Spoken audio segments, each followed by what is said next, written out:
예수를 본받아 275번째 시간입니다. 오늘 말씀의 범위는 마태복음 24장 1절로 51절이며 제목은 재림의 징조, 멸망에 가증한 것입니다.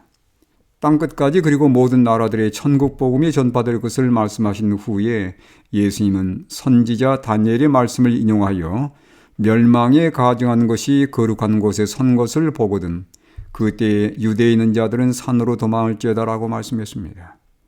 같은 내용을 누가는 너희가 예루살렘의 군대들에게 에워싸이는 것을 보거든 그 멸망이 가까운 줄을 알라고 말씀합니다. 두 말씀을 비교해보면 멸망에 가증한 것이 거룩한 곳에 선 것은 예루살렘의 군대들에게 에워싸이는 것을 말합니다. 즉 멸망에 가증한 세력인 이교 로마의 군대가 거룩한 성전이 있는 예루살렘을 포위하는 사건을 말하는 것입니다. 로마군의 예루살렘 첫 포위는 주 66년 여름에서 가을 사이에 이루어졌습니다. 예루살렘에서 폭동이 일어나자 유대인들의 반란을 진압하기 위해서 시리아의 총독 캐스티우스 갈루스가 로마군 1개 군단과 아그리파 2세의 지원군을 이끌고 유대인들의 반란을 진압하기 위해서 예루살렘을 공격했습니다. 그러나 유대인의 격렬한 저항에 로마군은 보병 5,300명과 기병 480개를 잃고 퇴각하게 됩니다. 로마군의 퇴각은 징조를 유심히 살피던 그리스도인들에게는 기회였습니다. 그때 유대에 있는 자들은 산으로 도망할지어다라는 예수님의 말씀에 따라서 신실한 그리스도인들은 예루살렘 성을 빠져나왔습니다. 당시의 장막절을 맞이하고자 유대 전 지역의 그리스도인들이 예루살렘에 모여 있었기에 그들은 예수님의 말씀에 따라 예루살렘에서 빠져나와 요단강 건너 베레아 땅에 위치한 펠라성으로 도망할 수 있었습니다. 주후 70년 봄 6월절 시기에 타이투스가 로마군 4개 군단을 이끌고 예루살렘을 재차 공격했습니다. 타이투스가 예루살렘을 공격할 당시는 6월절 기간이었습니다.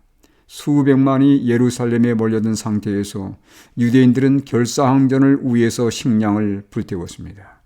예루살렘은 포위된 상태에서 수많은 사람들이 기근과 질병으로 죽었습니다.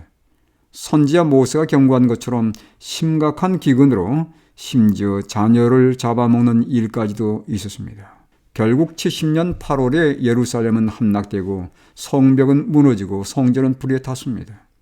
요세푸스에 의하면 예루살렘에 포위될 당시 270만 명의 유대인이 예루살렘 성에 모여 있었는데 전쟁으로 110만 명이 죽임을 당했고 9만 7천 명이 포로로 잡혀갔다고 말합니다. 예수님의 말씀대로 예루살렘은 돌 하나도 돌 위에 남지 아니하고 철저하게 파괴되었습니다.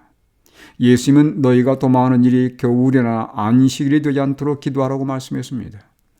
그리스도인들은 예수님의 말씀에 따라 겨울과 안식일을 피해서 요단강 동편의 펠라로 피신했기에 로마의 무자비한 공격으로부터 생명을 구할 수 있었습니다. 예루살렘의 포위와 그리스도인들의 피신은 말세의 재림 신도들에게 어떤 교훈을 안겨주고 있습니까?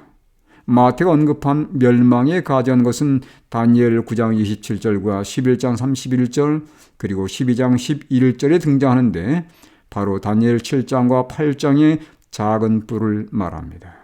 그 작은 뿔은 다니엘 8장 9절에서 14절에 의하면 이교 로마와 교황 로마를 가리킵니다. 이교 로마는 누가가 말한 대로 주 70년에 예루살렘을 멸망시켰고 교황 로마는 마태가 언급한 대로 마지막 때에 거룩한 곳에 서게 될 것입니다.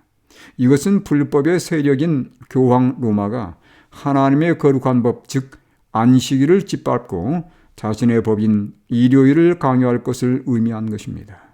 즉 온 세상으로 하여금 일요일 법령을 따르도록 강제할 것입니다. 영감의 글에 따르면 교회정은 5권 464쪽에 이렇게 언급하고 있습니다.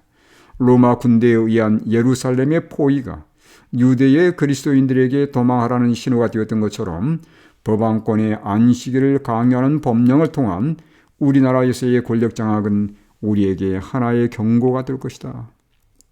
예루살렘이 로마 군대들에게 포위되었을 때 유대 그리스도인들이 한적한 시골로 도망함으로 생명을 구했던 것처럼 일요일 법령이 내려질 때 한적한 곳으로 피하여 안식일을 고수하라는 권면의 말씀입니다.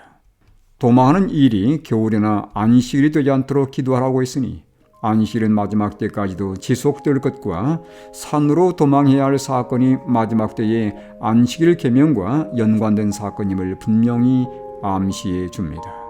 안식일은 십계명 가운데 창조주 하나님을 분명하게 드러내는 계명입니다.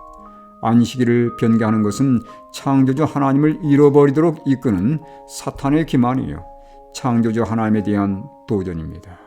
지금도 변함없이 안식일을 구별하여 거룩하게 준수하는지요.